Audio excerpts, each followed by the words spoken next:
오늘 우리에게 주시는 하나님의 말씀은 열왕기하 6장 24절에서 7장 2절까지입니다.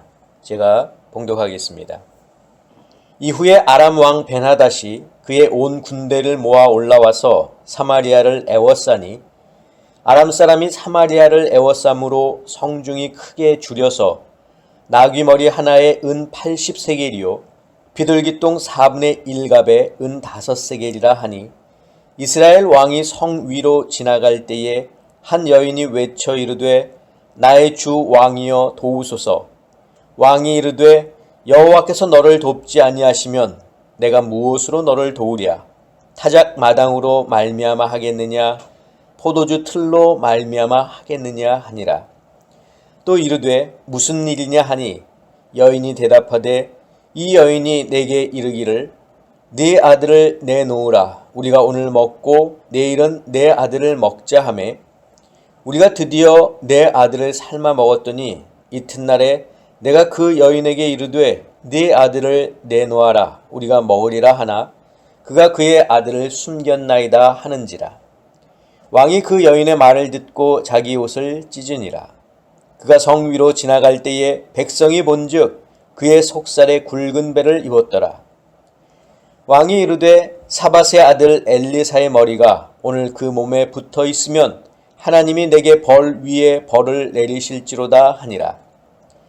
그때에 엘리사가 그의 집에 앉아 있고 장로들이 그와 함께 앉아 있는데 왕이 자기 처소에서 사람을 보냈더니 그 사자가 이르기 전에 엘리사가 장로들에게 이르되 너희는 이 살인한 자의 아들이 내 머리를 베려고 사람을 보내는 것을 보느냐. 너희는 보다가 사자가 오거든 문을 닫고 문 안에 들이지 말라. 그의 주인의 발소리가 그의 뒤에서 나지 아니하느냐 하고 무리와 말을 할 때에 그 사자가 그에게 이르니라. 왕이 이르되 이 재앙이 여호와께로부터 나왔으니 어찌 더 여호와를 기다리리요. 엘리사가 이르되 여호와의 말씀을 들을지어다. 여호와께서 이르시되 내일 이맘때에 사마리아 성문에서 고운 밀가루 한 스아를 한 세겔에 매매하고 보리 2스아를 한 세겔로 매매하리라 하셨느니라. 그때의 왕이 그의 손에 의지하는 자 곧 한 장관이 하나님의 사람에게 대답하여 이르되 여호와께서 하늘에 창을 내신들 어찌 이런 일이 있으리요 하더라. 엘리사가 이르되 네가 내 눈으로 보리라. 그러나 그것을 먹지는 못하리라 하니라. 아멘. 기도하겠습니다. 사랑의 아버지 하나님 감사합니다. 오늘도 저희들을 부르시고 주님 안에 거할 수 있게 하심을 감사합니다. 오늘 이 시간에 또한 저에게 말씀을 더하여 주실 줄 믿사오니 말씀에 은혜 받고 또 말씀에 순종하는 저희들 되게 하여 주시옵소서. 예수 그리스도의 이름으로 기도하옵나이다. 아멘. 사랑하는 성도 여러분, 지난 한 주간 주님의 말씀 기억하시고 또 주님께서 주시는 은혜 누리셨습니까? 우리가 하루하루 사는 것이 바로 주님의 또 은혜인 것을 여러분들 기억하시면서 주님께서 우리에게 허락하신 말씀, 그 말씀 기억하고 또 순종할 수 있는 저와 여러분들이 되시기를 주님의 이름으로 부탁을 드립니다. 자, 지난주에 말씀 잠깐 돌아보겠습니다. 이 아람이 이스라엘을 공격하기 위해서 이제 이스라엘 가까이 와서 진을 치고 있었지만 이 번번이 그 위치가 발각되었습니다. 하나님의 사람인 엘리사가 이 아람의 군대의 위치를 매번 이스라엘 왕에게 알려주었기 때문입니다. 자, 북이스라엘의 왕 여호람은 여호와 보시기에 악한 왕이었음에도 불구하고 하나님께서 엘리사를 통해서 도와주시는 이유는 그 왕과 또 백성들이 우상을 하루속히 떠나서 이제 하나님께로 돌아오기를 원하셨기 때문입니다. 자, 이러한 하나님의 도우심은 엘리사에게도 있었죠. 아람의 군대가 그를 잡기 위해서 그가 사는 성읍을 포위했을 때 엘리사의 사환은 겁을 먹고 두려워했지만 하나님의 군대가 엘리사를 지키고 있는 모습을 보고 나서야 두려움이 사라졌습니다. 이렇게 하나님은 엘리사도 도우셨습니다. 자, 하나님은 항상 당신의 백성들을 도우신다는 겁니다. 그 도우심이 한 번으로 끝나는 것이 아니라 끝까지 계속된다는 겁니다. 자, 하나님의 도우심은 확실하고 실패가 없고 연기되는 법이 없습니다. 출애굽 당시에 하나님은 모세에게 내가 너와 함께 하겠다 말씀하셨죠. 부활 후 제자들에게 세상 끝날까지 너희와 항상 함께 하시겠다고 말씀하신 예수님께서도 여전히 우리와 함께 하신다고 하는 사실을 여러분들 기억하시기를 바랍니다. 함께 하신다는 것은 지키시겠다는 것이고 도우시겠다는 겁니다. 이것이 바로 우리가 살면서 두려워하지 말아야 할, 걱정하지 말아야 할 이유입니다. 자, 우리가 알아야 할 것이 있다면 하나님의 도우심은 우리가 구하는 것이 아니라 믿음으로 누리는 것입니다. 우리와 함께 하시는 하나님이 우리가 필요한 것을 미리 아시고 우리가 구하기 이전에 주시기 때문입니다.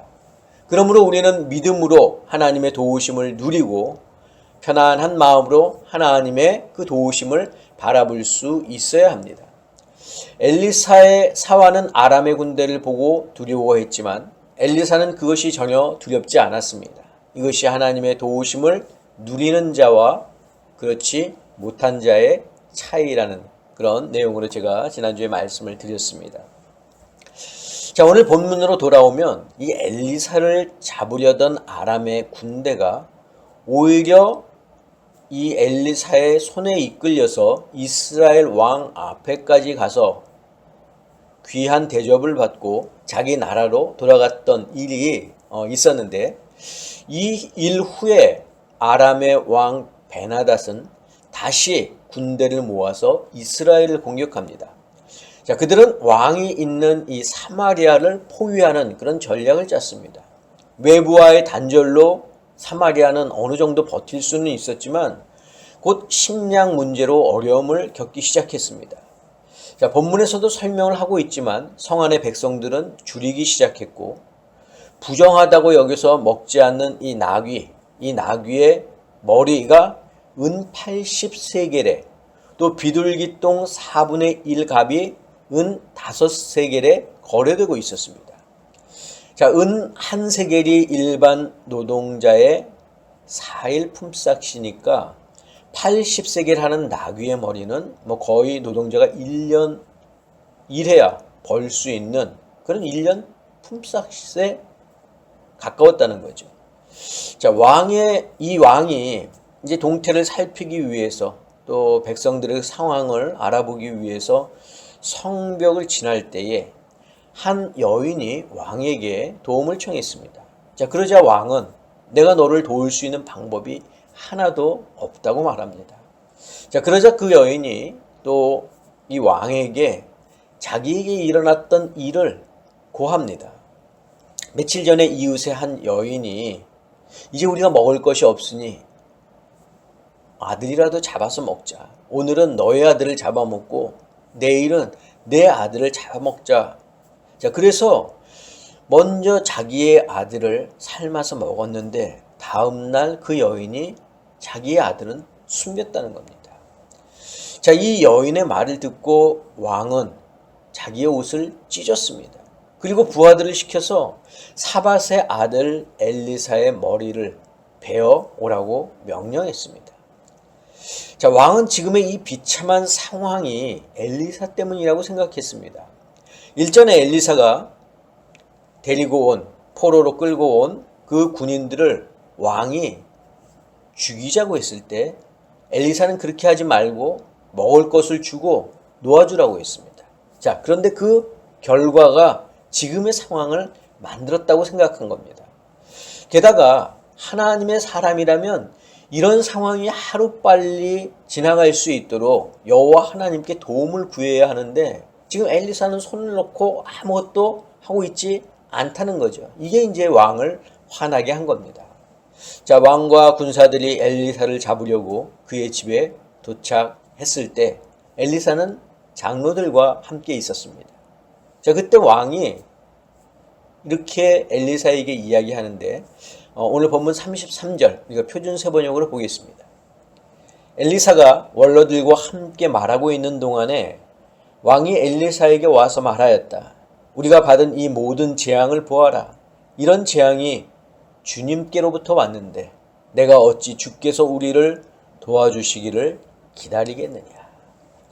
자, 이스라엘 왕은 이 모든 재앙이 여호와께로부터 왔음을 시인했습니다. 그리고 이제부터는 여호와만 의지하겠다는 그런 태도를 보이고 있습니다. 자, 그러자 이제 엘리사가 이렇게 이야기를 합니다. 7장 1절 같이 보겠습니다.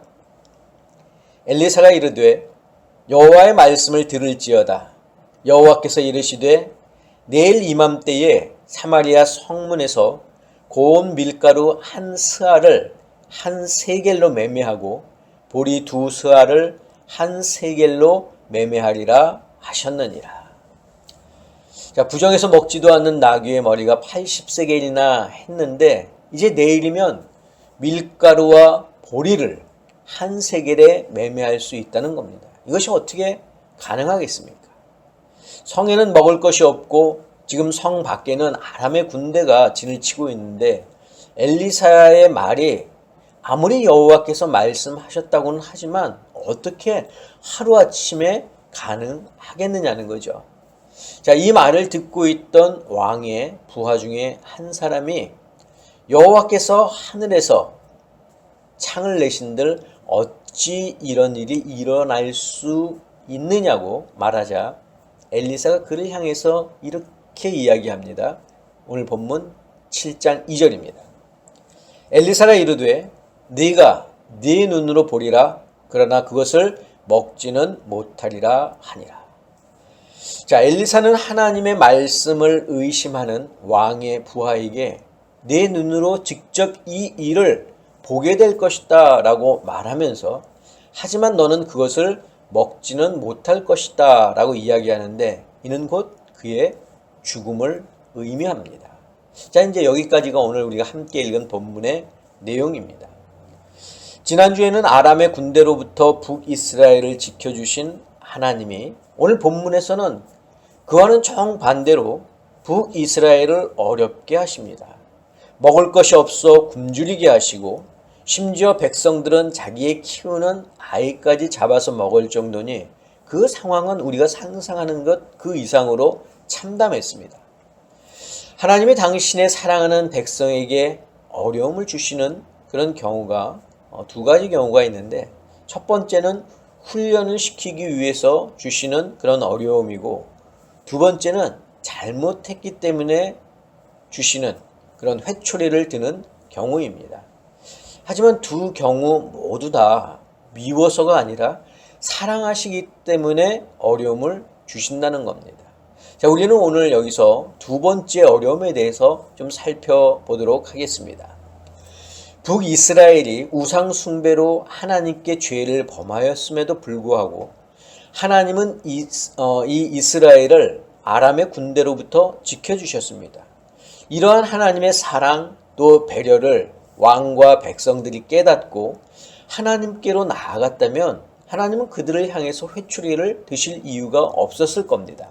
하지만 이스라엘은 하나님의 이런 마음을 이해하지 못하고 오히려 더 기세등등했습니다.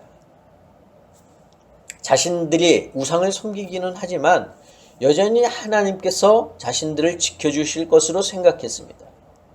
그러나 하나님의 사랑은 기다림에서 끝나지 않습니다.